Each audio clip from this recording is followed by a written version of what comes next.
सभापती महोदय, यस सभापती महोदय, एक अतिशय महत्वाचा कष्टकऱ्याच्या जीवनाला एक वेगळी कलाटणी देणारा कायदा या राज्याने माथाडी कायदा म्हणून तयार केला।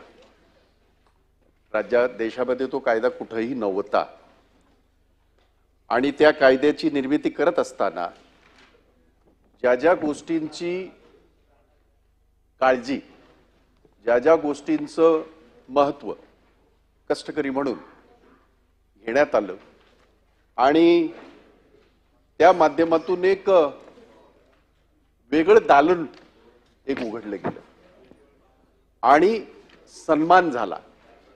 नाहीतर पूर्वी आपल्याकडे असं होतं की ओझे वाळून नेणार म्हणजे काय, तो बस तो हमाला आणि आपल्याकडे बघण्याचा एक सामाजिक दृष्टिकोन होता, तो सुद्धा अशाच पद्धतीचा होता। परंतु माथाडी कायदा झाल्याच्या नंतर आणि सिक्युरिटी ऍक्ट झाल्याच्या नंतर या दोन्ही घटकांना एक सन्मानाची वागणूक समाजात सुद्धा मिळाली आणि ती वागणूक मिळत असताना लाखो लोकांचा रोजगार हा सुरक्षित झाला।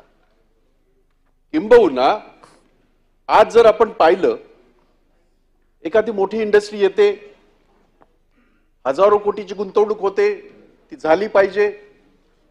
एक गोष्ट चांगली आहे, उद्योग मंत्री आणि मुख्यमंत्र्यांनी 16 लाख कोटी रुपयाचे दावोस मध्ये करार केलेले आहेत। अपेक्षा आहे त्याच्यातून की लाखो ह्याचे लोकांना रोजगार निर्मिती होईल, त्याच्यातून कारखाने येतील आणि रोजगार निर्मिती तयार होईल। परंतु हा तो विभाग आहे जो या राज्याच्या नव्हे या देशाच्या संस्कृतीशी निगडित आणि आमच्या रोजच्या जीवनाशी निगडित असलेला असा हा विभाग कायद्याचं स्वरूप दिल्याच्या नंतर लाखो लोकांना रोजगार याच्यातून मिळाला। ह्या उद्दिष्टाने या कायद्याची निर्मिती झाली। आता हा कायदा अचानक कसा कोणाला त्रासाचा व्हायला लागला? इथे मगाशी बोलत असताना मंत्री महोदयांनी सांगितलं की संयुक्त चिकित्सा समितीकडे हा कायद्याचं पाठवलं होतं। हे सुद्धा सभागृहापुढे येणं गरजेचं आहे। आपण सगळे खालच्या वरच्या सभागृहांमधून आपला प्रवास झाला, 20-25 वर्ष, 35-35, 40-40 वर्ष काही लोकांनी इथे आपण सगळ्यांनी ह्या सभागृहामध्ये काढलेले आहे। परंतु हे करत असताना संयुक्त समितीकडे जेव्हा एखादा चिकित्सा करण्यासाठी जेव्हा जातं एखादं बिल, तर त्याची एक प्रोसेस आहे, त्याला काही पॅरामीटर्स आहेत आणि त्या विचाराअंती मग ते अंतिम स्वरूपात येतं आणि मग ते बिल परत येतं आणि त्याचं कायद्यामध्ये रूपांतर होतं। मला दुर्दैवाने सांगावंसं वाटतंय, या सरकारने संयुक्त चिकित्सा समितीकडे हे बिल पाठवलं। आपल्या माहिती करता, आपल्याला माहिती असेलच ती, कारण माहिती तर आपल्याला दिली असेल, एकच मीटिंग झाली, फक्त एक। माझ्या 20 वर्षाच्या राजकीय कारकिर्दीत, या सभागृहाच्या राजकीय कारकिर्दीत अनेक बिल, दादा आपण सगळे होतो ना, अनेक बिल, इथे बसलेलं प्रत्येक जण होतं, अनेक बिल ही संयुक्त चिकित्सा कमिटीकडे गेली आणि त्याची खऱ्या अर्थाने चिकित्सा झाली। एका बैठकीमध्ये चिकित्सा होते। एवढ्या मोठ्या कायद्यामध्ये बदल आणि आता सुधारणा, हा बदल करत असताना महाराष्ट्राच्या सामाजिक जीवनावर, कष्टकऱ्याच्या सामाजिक जीवनावर, त्याच्या कौटुंबिक जीवनावर त्याचे काय परिणाम दुष्परिणाम होतात याच्यासाठी ती चिकित्सा असते। याच्यामध्ये कसली चिकित्सा झाली? आणि मला आठवतंय भाऊ, आपण सगळे होतो त्या मीटिंगला, काही सदस्य सुद्धा होते आणि त्याच्यामध्ये फक्त ऐकून घेण्यात आलं आणि काय नेमकं त्याचं करायचं, ज्यांचा अनुभव आहे, इथे शशिकांत शिंदे बोलतीलच, मी माझ्या आयुष्यामध्ये कामगार क्षेत्रामध्ये काम करत असताना आमचाही एक विभाग हा माथाडीमध्ये काम करतो, भाऊ आहेत, असे अनेक आहेत आणि काही असे सुद्धा नेते आहेत की त्यांनी बाकीच्या ठिकाणी काम नाही केलं, परंतु माथाडीमध्ये काम करतात आहेत. आणि आज महाराष्ट्राच्या ह्या सगळ्या आपल्या याच्यामध्ये जर सामाजिक जीवनामध्ये जर आपण पाहिलं तर याचा मोठा दुष्परिणाम झालाय. तो कायदा त्यालाही आम्ही विरोध केला होता, म्हणून तो संयुक्त चिकित्सा समितीकडे गेला. परंतु त्या संयुक्त चिकित्सा कमिटीने चिकित्सा तर करायला द्या, निर्णय तुम्हाला घ्यायचे ते घ्या. याच्यातनं एक गोष्ट परत एकदा निदर्शनास येते जी की अतिशय घातक आणि वाईट आहे. मग नक्की मग आमच्या लोकशाहीला अर्थ काय तो आम्हाला सांगा जरा. आमचं ऐकून घ्या, आमच्या सूचना घ्या, बरे तुम्ही फेटाळून लावा, परंतु आमच्या संयुक्त चिकित्सा समितीची एक बैठकीमध्ये आणि ते कसं आता तुम्ही बोला, आता तुम्ही बोला, तुम्ही बोला, अशी चिकित्सा समिती नसते. अनेक चिकित्सा समितीवर आम्ही सुद्धा काम केलं, आपणही सगळ्यांनी काम केलेलं आहे. अतिशय कायद्याचा किस पाडला जातो, सामाजिक त्याच्यावर परिणाम दुष्परिणामाचा विचार होतो, राज्याच्या याच्यावर औद्योगिक धोरणावर त्याचा काय परिणाम होतो, ह्या सगळ्या गोष्टीचा विचार होतो सगळ्या कायद्यांच्या बाबतीत. दुर्दैवाने या राज्यामध्ये या कायद्याचा बदल करत असताना हा काहीही विचार झाला नाही. हा आरोप करत नाही मी, ही वस्तुस्थिती मला आपल्या समोर ठेवावीशी वाटते. आणि म्हणून या कायद्याची निर्मिती, कायद्यामध्ये बदल जेव्हा करण्यात आला तेव्हा जर झालं नाही, तर आता तुम्ही इथे मांडताना आपण म्हणालात काय साधासा बदल आहे. नाही हो, साधासा बदल नाही, उद्ध्वस्त करणारा बदल आपण या ठिकाणी आणलेला आहे. आणि हा भावनिक, मी भावनिक म्हणतच नाहीये, वस्तू तुम्ही तुमच्या छातीवर हात ठेवून, तुम्ही तुमच्या हृदयावर हात ठेवून तुम्ही विचारा, हा कायदा जो झाला तो खऱ्या अर्थाने लोकशाही पद्धतीने झाला का, तर नाही. त्याचं उत्तर नाही असं येईल. तो दामटला गेला, तो आमच्या डोक्यावर मारला गेला, तो आमच्या गळी उतरवण्यात आला. नाहीतर संयुक्त चिकित्सा समितीच्या कशाला केली ती संयुक्त चिकित्सा समिती, मला सांगा बघू.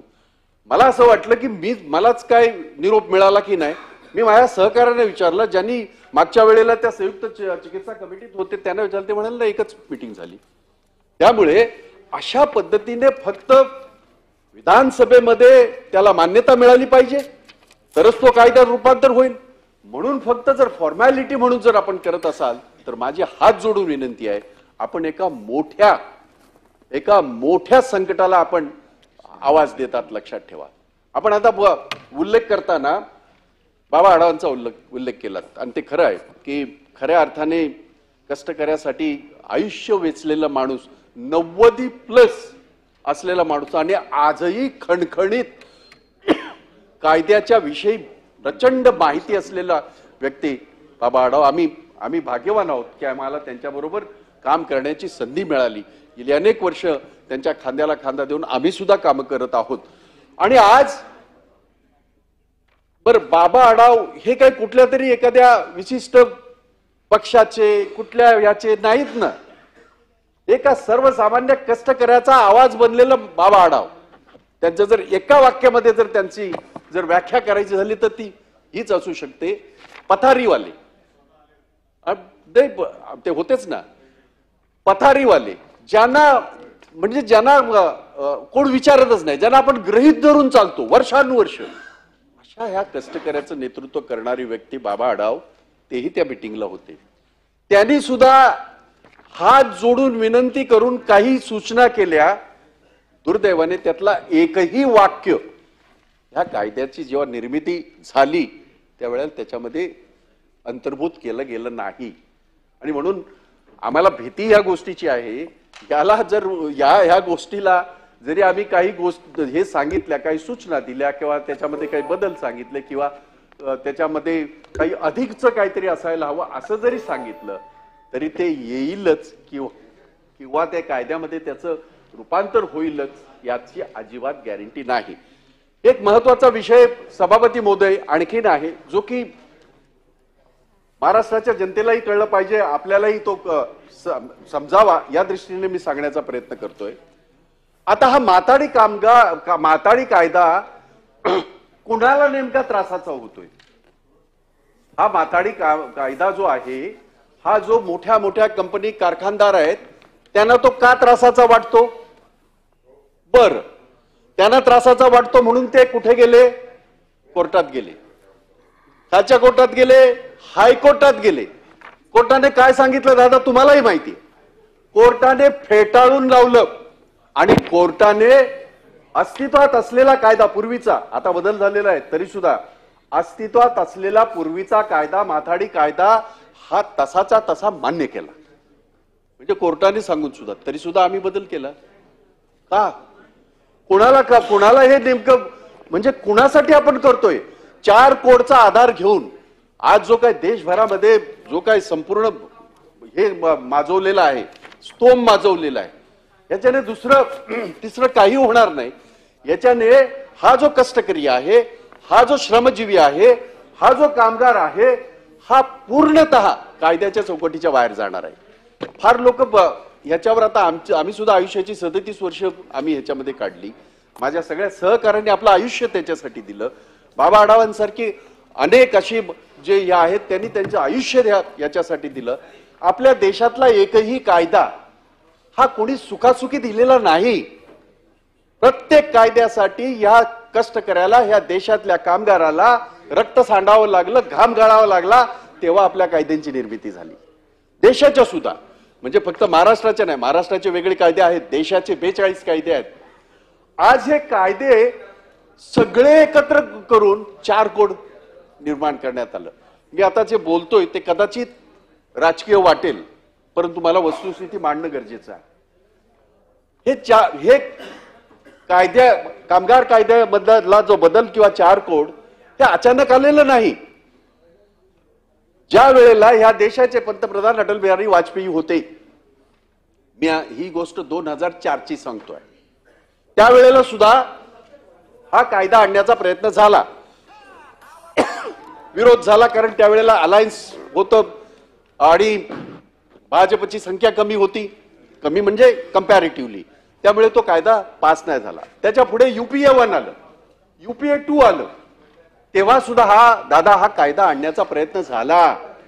परंतु भारतातल्या सगळ्या कामगार संघटनांनी इन्क्लुडिंग BMS, आज BMS तुम्हाला मदत करते, परंतु BMS ने सुद्धा विरोध केला. आम्ही सगळ्यांनी तिथे आम्ही हा विचार केला नाही दादा, काँग्रेसचं सरकार आहे किंवा आमचं आघाडीचं सरकार आहे किंवा UPA 1चं सरकार, आम्ही सगळे एकत्र झालो.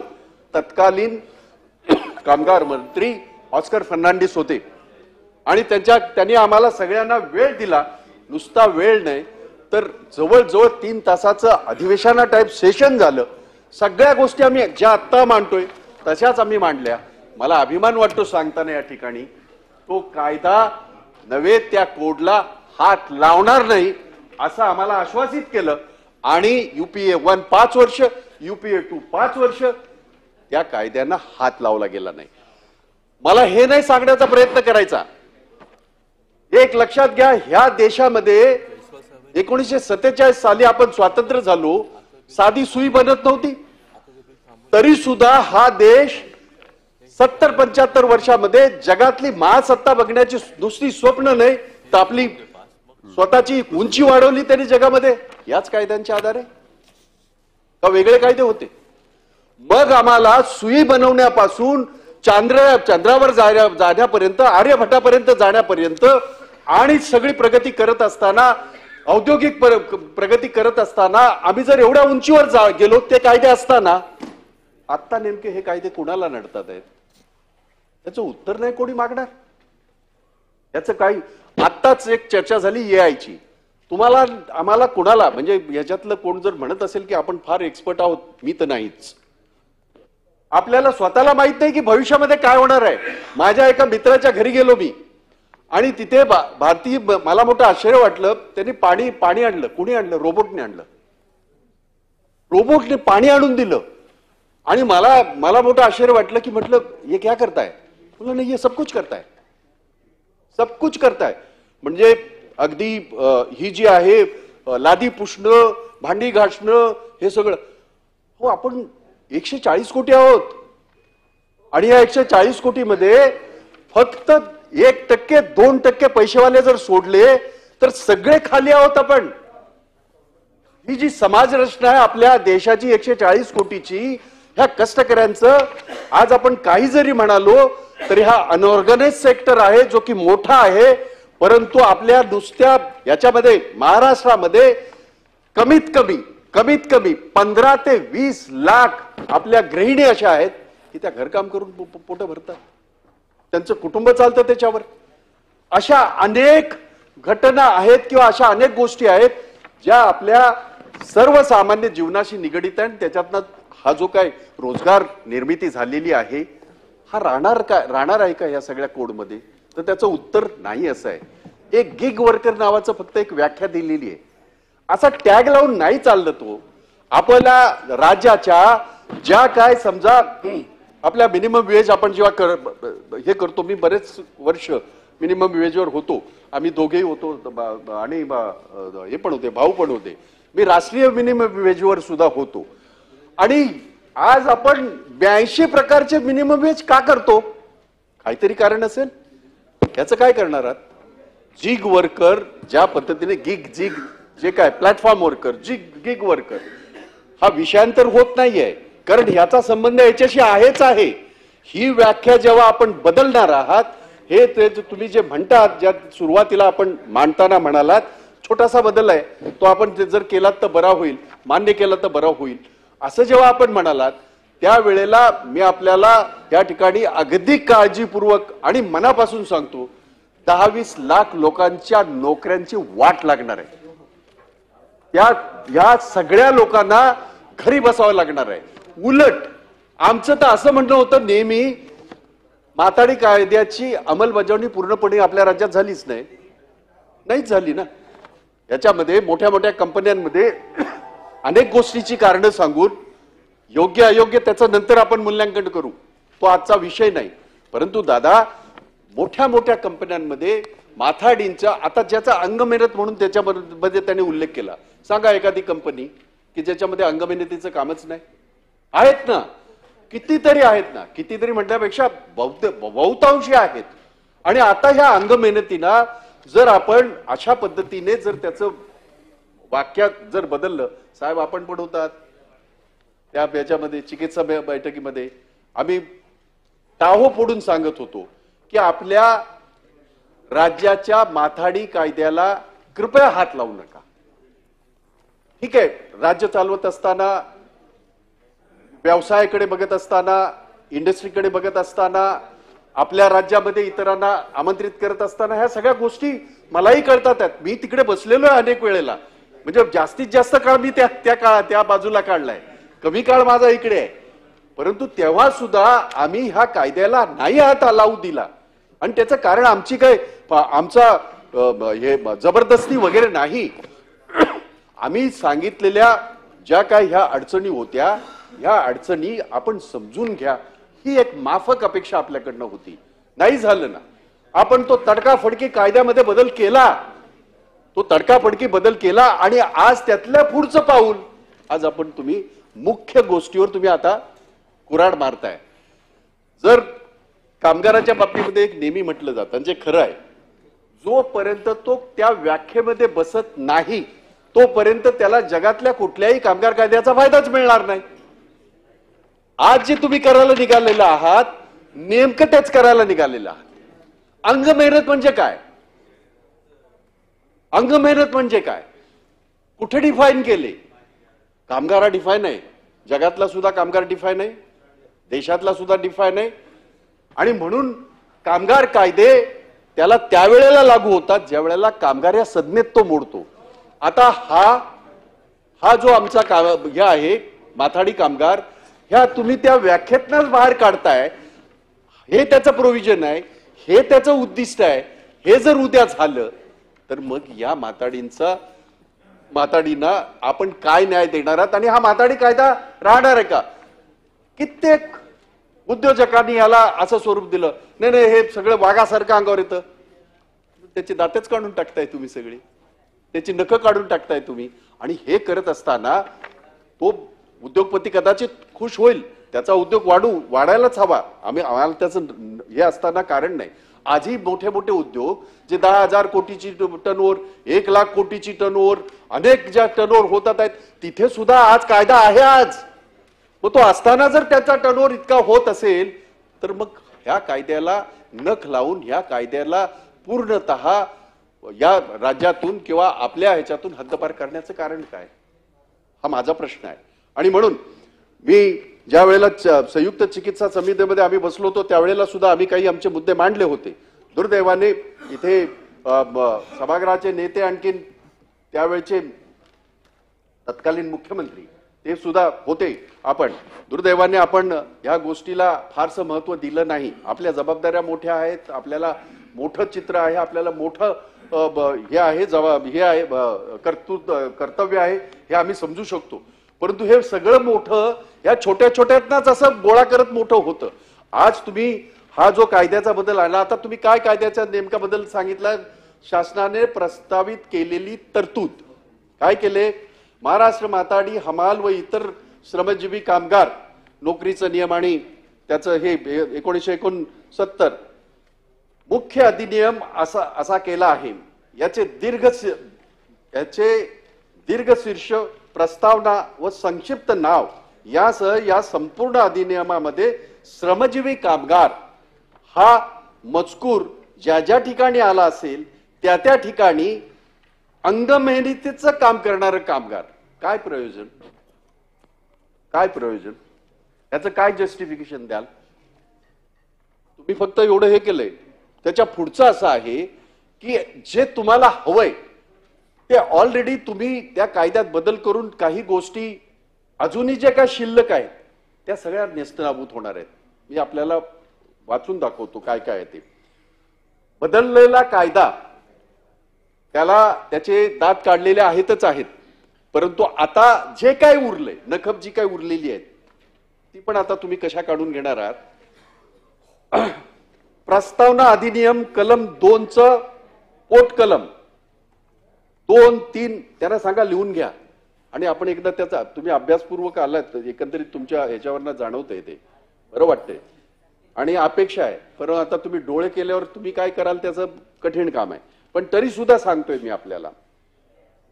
अधिनियम कलम 2चं पोट कलम 2, 3, 6, 7, 11, 12 कलम 4चा भाग 1 व 13, 1, 3 च्या व्याख्या बदलणारे होणारे परिणाम ह्याच्यात ह्या सगळ्या कलमांवर ह्याचा परिणाम होणार आहे.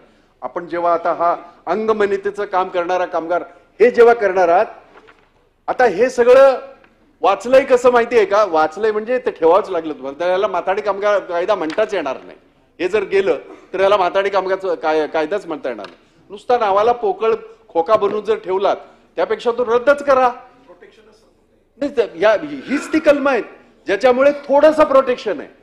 पूर्वीच्या कायद्यामध्ये आपण आमूलाग्र बदल करून आमचा अधिकार आमचा हक्क तुम्ही काढून घेतलेला आहेच, परंतु आता हे एक वाक्य किंवा ह्या वाक्याची जी श्रमजीवी कामगाराच्या ऐवजी जो आपण अंगमेहनतीचं काम करणारा कामगार हे जेव्हा आपण घालणार आहात त्यावेळेला हे जे का आहे हे सगळं साफ होणार आहे त्याच्यातनं.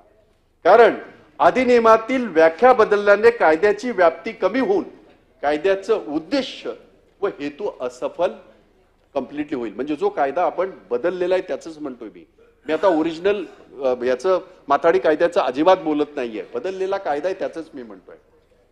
आणि अनेक उद्योग आता तुम्ही बोलताना मी बारकाईने ते ऐकत होतो. शशिकांत आमचे ह्याच्यामध्ये पूर्ण आयुष्य त्या माणसाने वेचलेलं पूर्णतः एका वाहून घेतले ते तर बोलतीलच. आणि मला असं वाटतं की बिलावर बोलताना मी 3-4 तास बोलेन, तुम्ही एक 5-7 तास बोला, उरलेलं तुम्ही 7-8 तास तुम्ही बोला. कारण असं आहे की या इथपर्यंत येऊ नाही ते पायाला लागतंय नाही. तंगड्या लांब असल्यामुळे हे कधीतरी हे परिणाम दुष्परिणाम आम्हाला भोगायला लागतात कधीतरी. मी कितीही बाहेर आलो तरी कायद्याच्या बाहेर जाणार नाही आणि कायद्याच्या कक्षा अजिबात सोडणार नाही याची अगदी तुम्ही हे बाळगा. आणि पक्षाच्याही बाहेर जाणार नाही. आयुष्यभर तेच केलंय. आयुष्यभर तेच केलं नाही, अनेक वेळा अनेक बोला. आणि त्यामुळे या अनेक उद्योग आता तुम्ही मी तुमचं ते बारकानी यासाठी सुद्धा ऐकत होतो की नक्की हा बदल जो तुम्ही आणलेला आहे तो काय. बाबा आढावांजवळ सकाळी माझं बोलणं झालं, त्यांच्या टीम जवळ माझं बोलणं झालं आणि त्यांनी आज मोर्चा निदान आता जे केलंय, जे काय केलंय ते तरी अबाधित ठेवा असं साधं त्यांचं म्हणणं आहे. आता याच्यामुळे जे होणारे परिणाम आहेत अनेक, इथे तर आम्ही पहिलंच असं म्हणालो, मी आता एक हे केलं स्टेटमेंट केलं जे खरं आहे, अनेक उद्योगामध्ये माथाडी कामगार कायदा हा पूर्णपणे लागूच नाहीये. या बदलाने ऑलरेडी जिथे आहे लागू, माझ्याकडे जवळजवळ 700 ते 750 कंपन्या आहेत, छोट्या मोठ्या अशा मोठ्या, त्याच्यातल्या 100-150 फार मोठ्या कंपन्या आहेत आणि गेली अनेक वर्ष मी काम करतो. त्यातल्या अनेक कंपन्यांमध्ये माथाडी कायदा आज लागू आहे. परंतु माझ्याकडे असलेल्या कंपन्यांमध्ये फक्त 20% कंपन्यांमध्ये तो कायदा लागू आहे. आता होईल असं, ही व्याख्या जेव्हा बदलेल तेव्हा त्या 20 कंपन्यांमधून सुद्धा हा कायदा हद्दपार होईल. या कायद्याचं प्रोटेक्शन अजिबात राहणार नाही. हेच नेमकं या सगळ्या मालकांना, या सगळ्या उद्योगपतींना हे पाहिजे होतं आणि त्यांनी ते सगळं करून बघितलं. म्हणजे हे काही नवीन नाही, हे तुम्हालाही माहिती आहे. त्यांनी ते करून बघितलं, कोर्टात गेले, सगळीकडे गेले आणि कोर्टाने ह्या गोष्टीची सगळी, जेव्हा आम्ही लढलो त्याच्यासाठी, माथाडीमध्ये काम करणारे सगळे माझे सहकारी लढले आणि आमची बाजू कोर्टाला पटली आणि कोर्टाने सांगितलं की या कायद्याला हात लावण्याची आवश्यकता नाही. आणि म्हणून दादा, आम्ही जे काय म्हणतोय हे तुम्ही काहीतरी सत्तेवर आहात, आम्ही काहीतरी विरोधात आहोत म्हणून हे म्हणण्याचं नाही, आमचं अजिबात हे करणार नाही. एक याच्या दृष्टीने ज्याला म्हणतो आपण राजकीय दृष्ट्या कदाचित आरोप प्रत्यारोप आपण करू एकमेकावर, पण ह्याच्यामध्ये राजकीय असं काहीच नाही. याच्यामध्ये पूर्णतः या राज्यातला जो कष्टकरी आहे, ज्याच्यावर त्याच्या आयुष्याच्या 4-4, 5-5 पिढ्या आज तिथे हे करत आहेत, ज्याच्या आधारावर त्याच्या मुलांची शिक्षण अवलंबून आहेत, ज्याच्या आधारावर त्याच्या कुटुंबाचं स्वास्थ्य अवलंबून आहे, त्या कामगारावर, त्या कष्टकऱ्यावर फार मोठा अन्याय आपण करणार आहोत. आणि पर्यायाने या राज्यातल्या लाखो नोकऱ्या ज्या आहेत त्या नोकऱ्या सगळ्या जाणार आहेत. आपण या ठिकाणी आणखीन एक म्हणालेले आहात, साळसूदपणे हा शब्द चांगला आहे, म्हणजे मी शक्यतो वाईट शब्द नाही वापरत, पण आता शब्दाला एवढी धार असते, ते फार लागतंय. करायचं काय? सत्य हे असंच असतं. अतिशय लागलं ना, बघा लागलं की नाही ताबडतोब.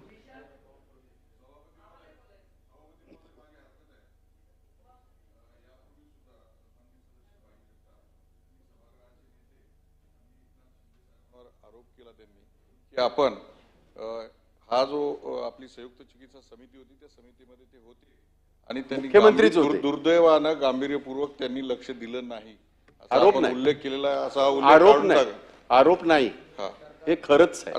दररोज 22 तास सर्वसामान्य माणसासाठी ते काम करतात. आम्ही कुठे नाही म्हणालो, कसं बोलू शकतो आपण? आम्ही कुठे नाही म्हणालो.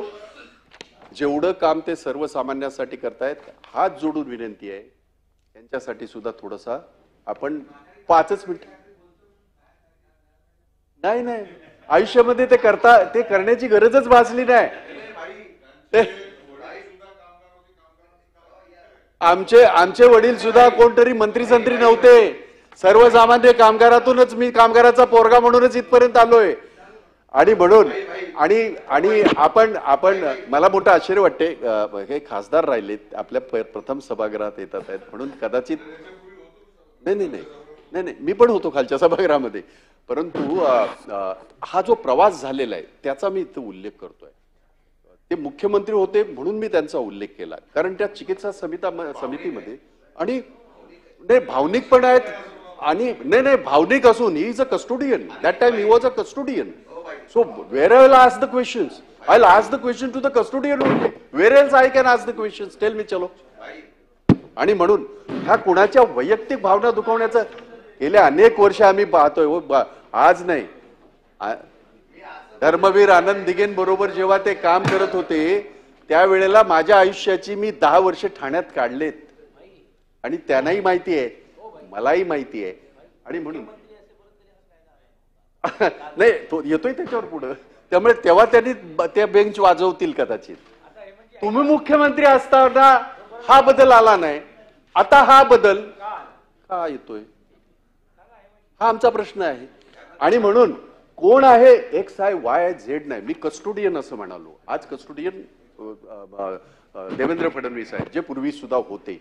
परंतु आपण कस्टोडियन झाल्याच्या नंतर सगळं वरचं पाहताय, खाली थोडंसं हे जे पायाचे दगड आहेत त्याच्याकडे थोडंसं जरी पाहिलं, त्यांचे असलेले अधिकार जे आहेत, अधिकचं काही देऊ नका, अधिकचं तुमच्याकडे आमचं मागणंच नाही, आहेत ते अधिकार जे आहेत ते तरी त्यांचे अबाधित ठेवा, हे आमचं मागणं जर चुकीचं असेल आणि जर तुम्हाला वाटत असेल की लोकांनी ऐकावं म्हणून मी बोलतोय, तर माफ करा, मी असलं आयुष्यात कधीही केलं नाही. आपल्याला सगळ्यांना माहिती आहे, प्रत्येकाची कार्यपद्धती आपल्या सगळ्यांना माहिती आहे. आणि अजिबात असं माझं म्हणणं नाही. काय होतंय की ह्याच्यामध्ये नेमक्या ह्या कशा कमी होणार आहेत तो मी सांगण्याचा प्रयत्न करतोय. कारण मी ऐकत होतो ते असं म्हणाले की याच्या बदलामुळे नोकऱ्या वाढतील, कमी होणार नाहीत. तर ते मुळात कॉन्ट्राडिक्टरी आहे, ते इतकं चुकीचं आहे. तुम्ही चुकीचं सांगताय असं नव्हे, त्या कायद्याची रचनाच तशी आहे. आणि म्हणून मी तो सांगण्याचा प्रयत्न, तुमच्यावर आरोप करण्याचा माझं काही उद्देश असण्याचं काही कारण नाही. सरकारवर नक्कीच करणार मी, कारण शेवटी मायबाप सरकारलाच याच्यावर लक्ष घालायचं आहे. आणि हे करायचं की नाही, एकदा एक पाप केलं आणि त्या एक पापामुळे अनेक लोक रस्त्यावर आलेले आहेत, अनेक लोकांचे घर उद्ध्वस्त झालेत, अनेक लोकांचे संसार उद्ध्वस्त झालेत.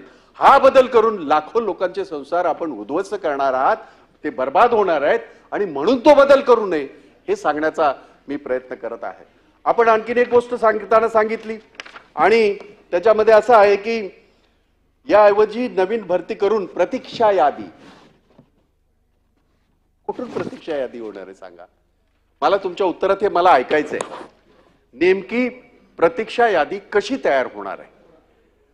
जो कायदा 1969 साली तयार होऊन 2024-25 पर्यंत पूर्णतः लागू झाला नाही.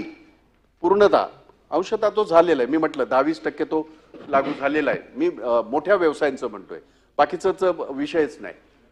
कारण तिथेच खरं त्यांच्या नोकरीचं अस्तित्व आहे. आता मला सांगा, हा बदल झाल्याच्या नंतर या सगळ्या मोठ्या व्यवसायांमधून त्यांना घेतलंच जाणार नाही. मग ते प्रतीक्षा यादीत कसे येतील. प्रतीक्षा यादी तेव्हा होते तेव्हा भरपूर संधी असते, लोक जास्त असतात, त्यांना संधी जास्त असते. त्यावेळेला बाबा तू नाही, आता तुझं होईल नंबर, नंतर तुझा नंबर येईल असं म्हणता येईल. इथे प्रतीक्षा यादीच तयार होणार नाही मंत्री महोदय. आणि म्हणून मला या ठिकाणी मुद्दाम आपल्याला सांगावंसं वाटेल की आपण याच्यामध्ये जे काय या कामगारांचं विद्यमान नामनिर्देश करण्याचे हक्क डावलले जाणार आहेत, ज्याचा मी उल्लेख केला दादा, त्याचं कारण एक आणखीन आपण कलम 14(1) याच्यामध्ये जो या कलमामध्ये 1(a) ची जी तरतूद लागू केल्यास राज्य सरकार महाराष्ट्र माथाडी सल्लागार समिती निर्माण करणार नाही. आत्ताच आपण म्हणालात की सल्लागार समिती हा एक मोठा चर्चेचा विषय राहिला दादा, आपण मागच्या वेळेलाही केला, या वेळेला केला, आणि ती काही सल्लागार समिती कधी झालीच नाही.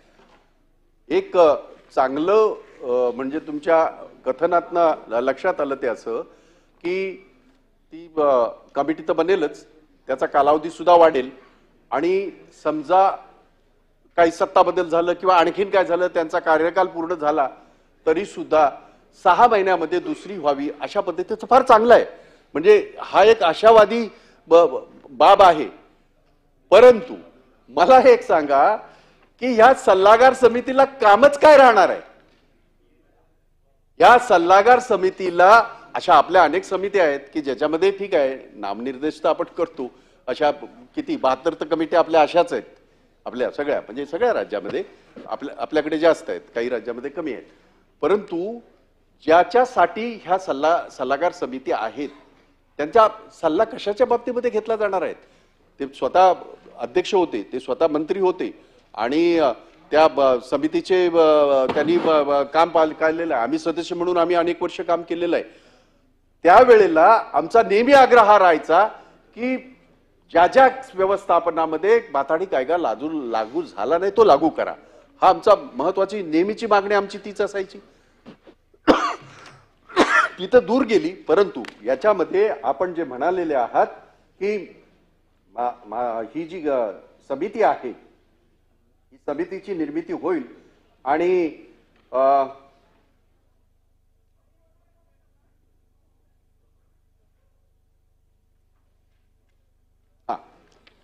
समितीचं आणखीन एक महत्वाचं काम राहतं की हा कायदा नेमका कुठं कोणाला लागू होतो, कोणाला नाही लागू होत, हे समिती सगळे करायची, त्याच्यामध्ये सरकार कधी इंटरफेअर करायची नाही. आता या समितीचं आपण जे म्हणताय मंत्री महोदय, या समितीचं काम नाममात्र राहणार आहे, निर्णय सरकारच घेणार आहे. म्हणजे कुणाला सूट द्यायची याच्यातनं, या कायद्यातनं कुणाला सूट द्यायची, कुणाला नाही द्यायची, कुठच्या उद्योगाला तो लागू करायचा, याचे पूर्ण अधिकार हे सरकारला, अंतिम अधिकार तसे सरकारला असतातच. परंतु आजपर्यंतचा तुमचा आमचा सगळ्यांचा अनुभव असा आहे, अगदी केंद्राचा सुद्धा असेल तरी कमिट्या ह्या अतिशय महत्वाचं काम करतात आणि त्यांनी केलेले रेकमेंडेशन असतील, त्यांनी केलेले हे असतील, ते सरकार डावलत नाही तर ते तसेच्या तसे मान्य करतं. असा आतापर्यंतचा अनुभव आपल्याकडे सुद्धा महाराष्ट्रात तर अतिशय चांगल्या पद्धतीने काम सगळ्या समित्या करत होत्या. पण इथे असं आहे शिंदे साहेब की हे अधिकार सरकारने आपल्याकडे घेतलेले आहेत. त्यामुळे या समितीचं काम काय, तुम्ही आपण म्हणाला 3 वर्षाचे 5 वर्ष करू, 10 वर्ष करा, जे काय करायचं ते करा, परंतु त्या समितीची कार्यकक्षा जी आहे त्या कार्यकक्षेमध्ये जर ह्यातला कुठलाही अधिकार त्या समितीला जर नसेल तर त्या समितीला काय अर्थ राहणार आहे, असा सुद्धा माझा आपल्याला या ठिकाणी प्रश्न आहे. आणि म्हणून एक अतिशय सुंदर कायदा जो या महाराष्ट्र राज्याने बनवला आणि या महाराष्ट्र राज्याने एका विशिष्ट घटकाला अतिशय चांगल्या पद्धतीने न्याय दिला, नव्हे त्यांच्या माध्यमातून लाखो कामगारांची त्या ठिकाणी कुटुंब वसली, लाखो कामगारांचा रोजगार त्याच्यापासून निर्माण झाला आणि त्यांच्या आयुष्यामध्ये आमूलाग्र बदल झाला. या सगळ्या कायद्याला एकंदरीत फाटा देऊन नवीन कायद्याची जी काही निर्मिती झाली आहे आणि त्या कायद्यामध्ये आता अजून एक जो बदल जो करण्याचं जे इथे प्रयोजन आहे, त्यासाठी हे जे बिल आणलेलं आहे त्या बिलाला माझा विरोध आहे. त्या बिलाला मी प्रचंड विरोध करतो आणि तो विरोध फक्त राजकीय नसून या कायद्याची पूर्णतः माहिती असलेली मंडळी जी आहे, या कायद्याचे जे तज्ज्ञ आहेत, आम्हीच एकटे काही तज्ज्ञ आहेत असं काही समजण्याचं कारण नाही, कारण हे फार विशाल असतं आणि त्याच्यात अनेक लोकांचं जर हात बोट लागलं तर ते अतिशय चांगलं होतं असा आमचा नेहमीच समज आहे. आणि कामगार क्षेत्रामध्ये तर आमचा अतिशय मोठ्या प्रमाणात असतं. ते कुठल्या पक्षाचा नसतो, तो कुठल्या पंथाचा नसतो, कुठल्या जातीचा नसतो, तो कामगार असतो. त्याच्या पोटातली आग मस्तकामध्ये येणार नाही याची काळजी सरकारला घ्यावी लागेल. आणि हा तर माथाडी आहे, याचं मस्तक जर उद्या पेटलं तर मग महाराष्ट्राच्या या सगळ्या याची काय अवस्था होईल ही मी न सांगणं बरं. मी भीती दाखवत नाही, याच्यापूर्वी झालंय, म्हणजे असं काय म्हणण्याचं कारण नाही. याच्यापूर्वी सुद्धा अगदी मी नशिबान आहे ज्यांनी खऱ्या अर्थाने ह्या माथाडींचं जे दैवत आहे, मी अण्णा पाटलांचा उल्लेख करतोय, मला त्यांच्याबरोबर काम करण्याची संधी मिळाली. किंबहुना भाई जगताप हे प्रॉडक्ट हे अण्णा पाटलांनीच अधोरेखित केलेलं प्रॉडक्ट, याचा मला अभिमान आहे, आयुष्यभर अभिमान राहील. आणि त्यांच्याबरोबर काम करत असताना जेव्हा आम्ही ह्या माथाडी विभागामध्ये जे पाहिलं तेव्हा एक गोष्ट लक्षात आली, तो पूर्वीचा जो कायदा होता त्याच्यात सुद्धा काही बदल करणं आवश्यक होतं, जेणेकरून तो 100% कसा इम्प्लिमेंट होईल अशा आमच्या सूचना असायच्या नेहमी, अशा आमच्या नेहमी चर्चा असायच्या. ते तर दूरच राहिलं. परंतु त्याच्या व्यतिरिक्त एक कायदा ज्याचं एक अतिशय सुंदर कायदा, सर्वांग सुंदर कायदा त्याच्यामध्ये बदल तर झाला, तो तर आपण आणलाच. आणि तो चिकित्सा कमिटीचा अजिबात त्यांचे विचार किंवा त्यांच्या ह्याच्यावर अगदी त्यांना फाटा देत आपण तो कायदा याच्या जोरावर आपण आणला. आपल्याकडे असलेलं जे बहुमत आहे त्याच्या जोरावर आणला आणि तो नुसता आणला नाही, आता त्याच्यामध्ये आपण जो बदल करायला निघालेला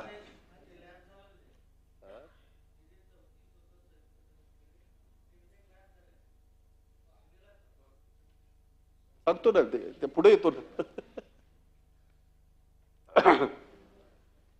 मग बदल कसला?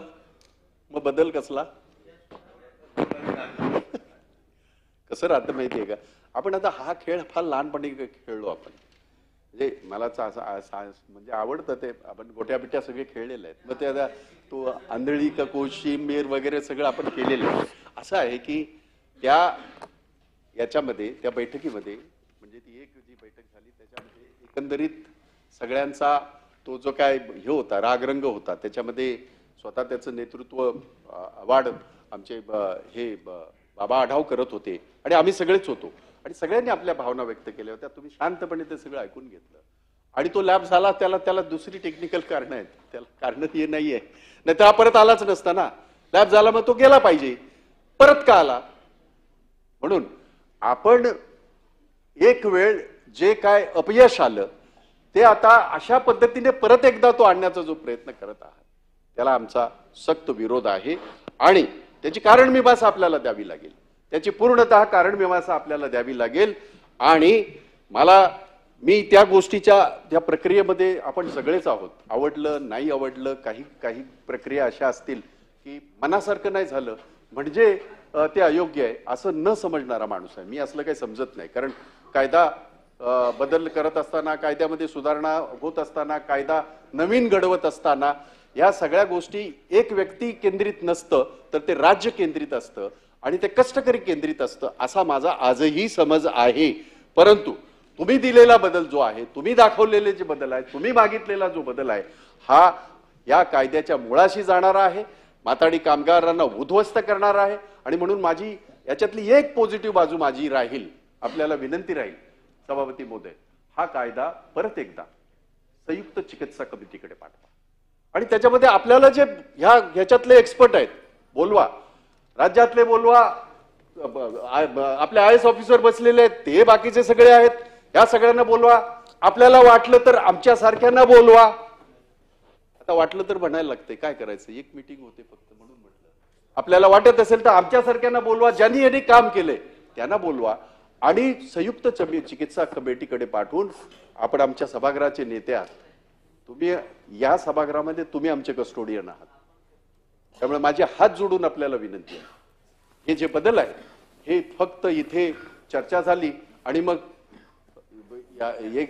काय याचं होयमत नाही त्याचं होयमत असं करून हा कायदा पारित करू नये अशी माझी नम्र विनंती आहे.